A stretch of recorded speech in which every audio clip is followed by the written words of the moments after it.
Hi friends, and welcome to one more video on AML. Today we are going to talk about the overview of AML, and let's understand the anti-money laundering. We are not touching anything on the sanctions part in this. We are going to talk about anti-money laundering. Let's see what's there in the slides today. So why there is a very basic thing comes into what is the reason the criminals want to launder the money. That means when we're talking about criminals, we're talking about anything which is where the source of money is not the legitimate or legal or something which is authenticated.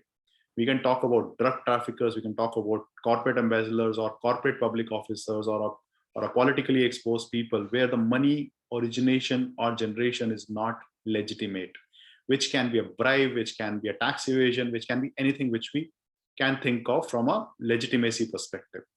Now, there is a reason why this is being done. The reason is very simple, because if someone identifies the money where the origin is not legitimate, there is definitely a very high potential that the regulators or the authorities are going to seize that money.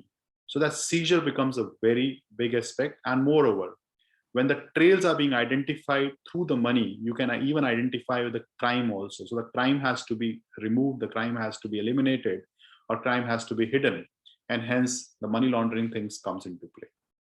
Now, what is money laundering and how this is being done?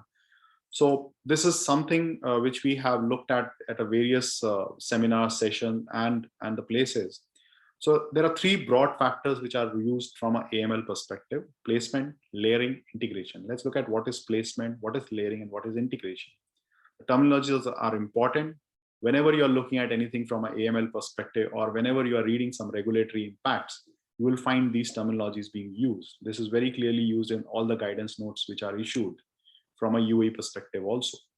So the placement says moving funds from direct association with crimes. That means you are just detaching the crime with money. So that means the activity which has gone into the wrong direction, what you are doing is you are disintegrating the money from that source. So in the first placement category, you move the fund from the illegitimate source or from where it is being associated to a structured activity or a structured process. So if you see on the top, you can see there is a placement compact component which is being mentioned.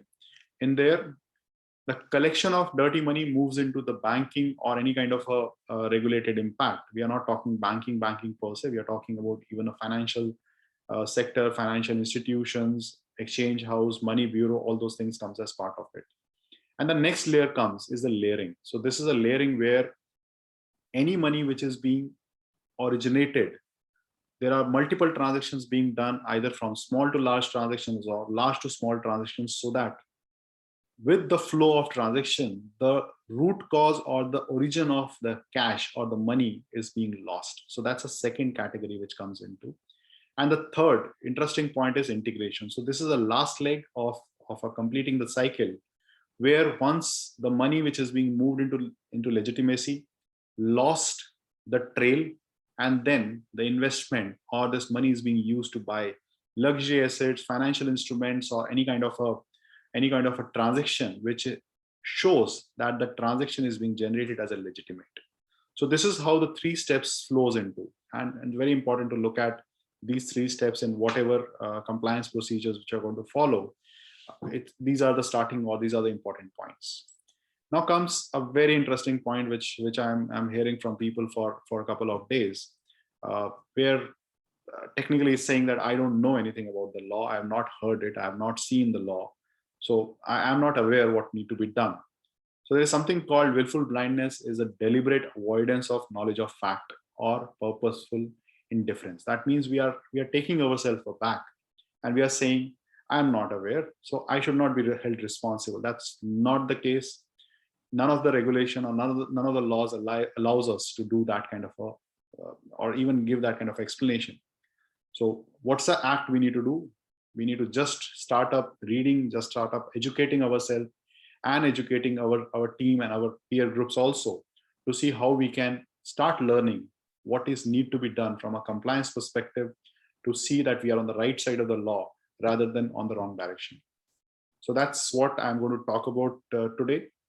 Hope you like the stuff, and we are going to add up some more some more examples, some more sessions on this topic. Looking forward to talk to you in person also. But till time we meet together, take care of yourself. Thank you and have a great day.